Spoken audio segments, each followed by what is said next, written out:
እና ማለት ነው ውዶቼ ምን ልላችሁ ፈልጌ መሰላችሁ አዶናይና ጃኒ መቼም አይለያዩም ማለት ነው። ለምን ካላችሁ አንድ የሚያደርጋቸው በጣም ብዙ ነገር አለ። ገባችሁ? ግን ብዙ ሰው ደግሞ የዛን ያክል ደግሞ የሚቀናባቸው ሰው አለ። ለምን ተሳካላቸው? እንዴት ተሳካላቸው? ለምን አዶናይ ተሳክቶለት አሜሪካ ሄደ? እንዴት ሄደ? የሚሉ በጣም ብዙ ምቀኛ አለው ማለት ነው። እና አዶናይ ለማንኛውም እንኳን ደስ አለ። ኮንግራጁሌሽን። ለፍተሃል፣ ደክመሃል፣ ጥረሃል። ስለዚህ ይገባሃል፣ ይገባሃል።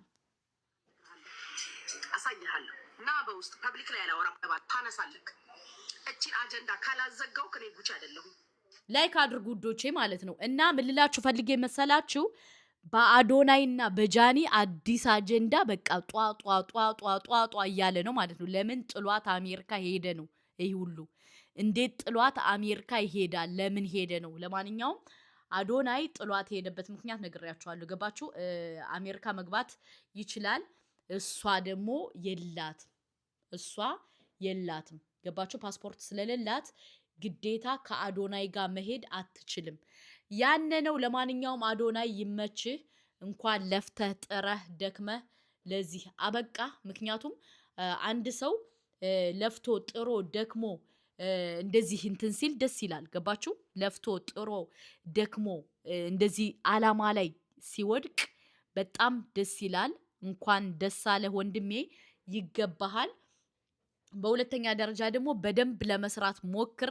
ከዚህ በላይ ጣር ማለት ነው አዶናይ ማለት ነው። ለምን ካልክ አንተ በጣም ጎበዝ ነህ። በጣም እና ይህን ነው የምልህ። በሁለተኛ ደረጃ ደግሞ ውዶቼ ማለት ነው በሁለተኛ ደረጃ ደግሞ አዶናይንና ጃኒን ለመለያየት ደግሞ ወዲያ ወዲህ የምትሉ ሰዎች አላችሁ። አዶናይና ጃኒ መቼም አይለያዩም፣ ሊለያዩም አይችሉም ማለት ነው። ገባችሁ? እንዲለያዩ ብዙ ትጠራላችሁ አዶናይና ጃኒ ማለት ነው። ግን አይለያዩም። አንድ የሚያረጋቸው በጣም ብዙ ነገር አለ ማለት ነው። ገባችሁ? ይህን ነው የምላችሁ። በሶስተኛ ደረጃ ደግሞ ፈጣሪ ያለውን ነገር ማንም አይለያየውም። እናንተ እድሜ ልካችሁን ወዲያና ወዲህ ስትሉ ምን ስትሉ እንደዚህ በቃ የምቀኝነት የሸረኝነት ጸባይ ስታወሩ እድሜ ልካችሁን ስታክኩ ትኖራላችሁ ማለት ነው። እና ይህን ነው የምላችሁ። በሶስተኛ ደረጃ ደግሞ አዶናይ ይችላል እያላችሁ ቤቱን አጥለቅልቁት ማለት ነው። ገባችሁ?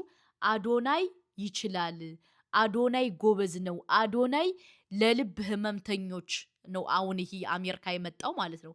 ስለዚህ ሁላችሁም አዶናይ ይችላል እያላችሁ ኮሜንቱን አጥለቅልቁት ውዶቼ ማለት ነው። ለምን ካላችሁ አዶናይ በጣም ጎበዝ፣ በጣም ጀግና፣ በጣም እንትን ነው ማለት ነው።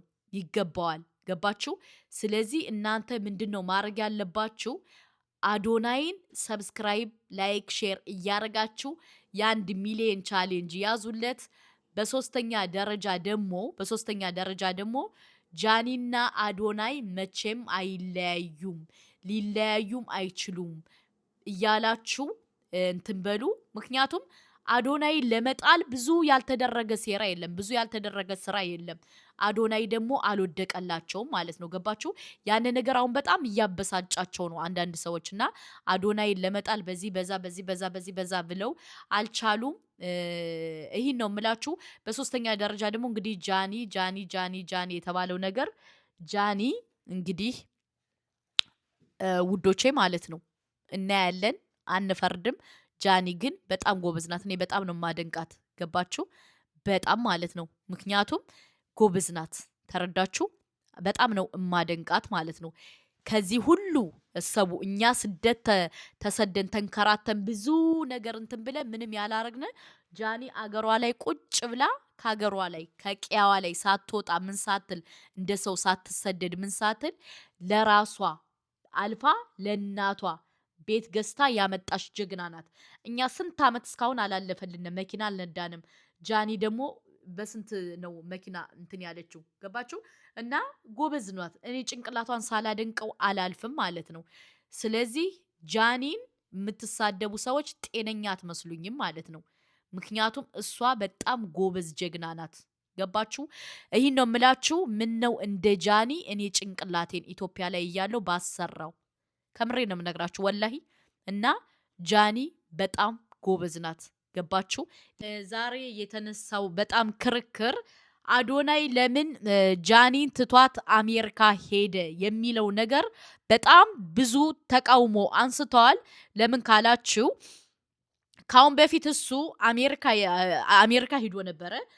ከዛ ወደ ካናዳ የመጣው እዛ ወረቀት እንደማገኝ ስላወቀ ነው። እዚህ ካናዳ ለ6 ዓመት የተቀመጠው ጃኒን መውሰድ አይችልም። ለዛ ነው ማለት ነው ውዶቼ ማለት ነው። ለምን ካላችሁ ጃኒን ቢያገባት ኑሮ ኦፍኮርስ ይወስዳት ነበረ። ግን ጃኒን ያልወሰዳት ስላላገባት ነው። እንዴት ጃኒን ለምን ጥሏት ሄደ የሚለው ነገር ተቃውሞ በጣም አስነስቷል። ስለዚህ ጃኒ ጥሏት ይዟት ሊሄድ አይችልም። ለምን ካላችሁ እሱ የካናዳ ዜግነት አለው። የትም ቦታ መሄድ ይችላል። ጃኒ ደግሞ የኢትዮጵያ ዜግነት ነው ያላት። ከኢትዮጵያ ውጭ መውጣት አትችልም ማለት ነው ውዶቼ፣ ማሮቼ፣ ፍቅሮቼ። በዚሁ አጋጣሚ ማለት ነው እንግዲህ አዶናይ የሄደው ወደ አሜሪካ ለልብ እሙማን ገንዘብ ለማዋጣት ነው እየተባለ ነው ማለት ነው። ስለዚህ እናንተ ከየት አመታችሁ እንትን እንደምትሉት አላቅም ማለት ነው። እና ምልላችሁ ፈልጌ መሰላችሁ ዋናው አዶናይ በጣም ጎበዝ ነው፣ ጭንቅላት ያለው ልጅ ነው፣ ይመቸው። ግን እናንተ ለምንድነው በሁለቱ ጣልቃ የምትገቡ ማለት ነው? እኔ ጥያቄ በጣም የሚገባብኝ በአዶናይና በጃኒ ጣልቃ ትገባላችሁ። ለመለያየት የማታረጉት ነገር የለም፣ የማትለያዩት ነገር የለም፣ የማታመጡት ሴራ የለም፣ የምታመጡት ስራ የለም። ስለዚህ እንደዚህ አይነት ነገር ይቅርባችሁ ማለት ነው። በሁለተኛ ደረጃ ደግሞ አላህ ለአዶናይ እንጀራ ሰጥቶታል። ለእናንተ ይስጣችሁ እንጂ ለምንድነው ምቀኛ የምትሆኑበት? ምክንያቱም አዶናይ በቃ እንትን እንዲወድቅ የማታረጉት ሴራና ስራ የለም። ይሄ ጥሩ ነው ብዬ አላስብም ማለት ነው፣ እንደ አንድ ጤናማ ሰው። ገባችሁ? ስለዚህ አዶናይ ይመቸው፣ እንኳን በሰላም አሜሪካ ገባ። ምኞቱን ደግሞ ፈጣሪ ስላሳካለት ደስ ብሎናል። እናንተ ደግሞ እድሜ ልካችሁን እየተቃጠላችሁ ከመኖር ጭንቅላታችሁ አክቲቭ አድርጋችሁ እንደ አዶናይ መሆን ትችላላችሁ ማለት ነው። ገባችሁ? ለምን ካላችሁ አዶናይን መሆን ይቻላል። መሆን የማይቻልበት ምንም ነገር የለም። ገባችሁ? እናንተ ጭንቅላታችሁን ማስተካከል ነው የሚጠበቅባችሁ። በሁለተኛ ደረጃ ደግሞ ጃኒ ቲክቶኳ ተከፍቷል። እንግዲህ ጂጂኪያ ሰሞኑን ቲክቶኳ አልዘጋም አውቃ ነው ምናምን ስትል ነበረ። እኔ አንዳንዴ ሳስበውና ስስለው እንግዲህ ፈጣሪ ይወቀው። ለምንድን ነው እንደዛ ያለሽ? ለምን እንደዛ ያለሽ? እኛ እናቅም ውዶቼ ማለት ነው። ስለዚህ ዝም ብለን እናያለን፣ አንፈርድም። ዋናው ቲክቶኳ እንኳን ተከፈተ። በሁለተኛ ደረጃ ደግሞ አዶናይና ጃኒ አይለያዩም፣ ሊለያዩም አይችሉም። ስለዚህ እናንተ ማድረግ ያለባችሁ ምንድን ነው? አዶናይና ጃኒ ከአንድ ላይ እንዲሆኑ እናንተ ሰብስክራይብ፣ ላይክ፣ ሼር ማድረግ አለባችሁ ውዶቼ ማለት ነው። በሶስተኛ ደረጃ ደግሞ ምን ልላችሁ ፈልጌ መሰላችሁ? ፈጣሪ የሰጣችሁን ነገር ማንም አይወስድባችሁም ማለት ነው። ገባችሁ? ስለዚህ ወደዚህ ወደዛ ባትሉ መልካም ነው እላለው። ለምን አዶናይ አላህ እንጀራ ስለሰጠው ነው። ገባችሁ? ለምን እንዴት ወዴት አትበሉ።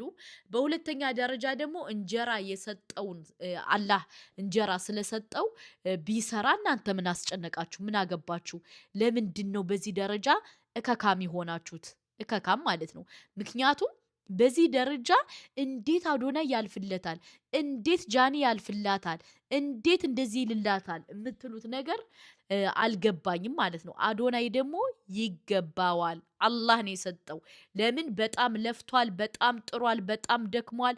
ለመፈመስ ያላረገው ነገር የለም። ስለዚህ ይመቸው። እናንተ እንዴት አዶናይ ያለፈለት። በተለይ እዮዳብማ ማለት ነው። እዮዳብ በጣም ተናዷል። አሁን እዮዳብ ማለት ነው። እንዴት ያልፍለታል? ለምን ያልፍለታል? ለምን ያልፍለታል? እዮዳብ እየተቃጠለ ነው ማለት ነው። ስለዚህ እሱ የሰጠውን እናንተ ወዲያ ወዲህ አትበሉ። አላህ ነው የሰጠው። ጃኒ ደግሞ እንግዲህ ከዚህ በኋላ ከዛ አትበይ፣ ከአዶናይ ጋር ኑሪ። አለቀ ደቀቀ። ምክንያቱም አንቺ ከዛ እያልሽ ሰውን ባንቺ ባይጣላ ምቾቴ ነው ማለት ነው። ስለዚህ አንቺ ከአዶናይ ጋር ለመኖር ጭንቅላትሽን አሳምኘው፣ እኛ እንወድሻለን። ስለዚህ ለአዶናይ ልጅ ውለጅለት፣ ለአዶናይ ልጅ ውለጅለት። እርጉዝ ነሽ ሲባል ነበር። እርግዝናው የት ሄደ? በቀደም ስፖርት እየሰራሽ አይችሻለሁ እና እርግዝናው የት ሄደ? የእርግዝናው ጉዳይ ደግሞ ቢነገረን ደስ ይለናል ውዴ፣ ቢነገረን ደስ ይለናል። እና ይህን ነው እምላችሁ። በሶስተኛ ደረጃ ደግሞ አዶናይ ይገባዋል። ገባችሁ? አዶናይ ብዙ ለፍቷል፣ ብዙ ጥሯል። ለመፈመስ ያላረገው ነገር የለም፣ ያልፈጠረው ያላረገው ነገር የለም ማለት ነው። ስለዚህ አዶናይ ለምን አለፈለት፣ እንዴት አለፈለት እያላችሁ የምትሉ ሰዎች ጤነኛ አትመስሉኝም። ገባችሁ? ስለዚህ አዶናይ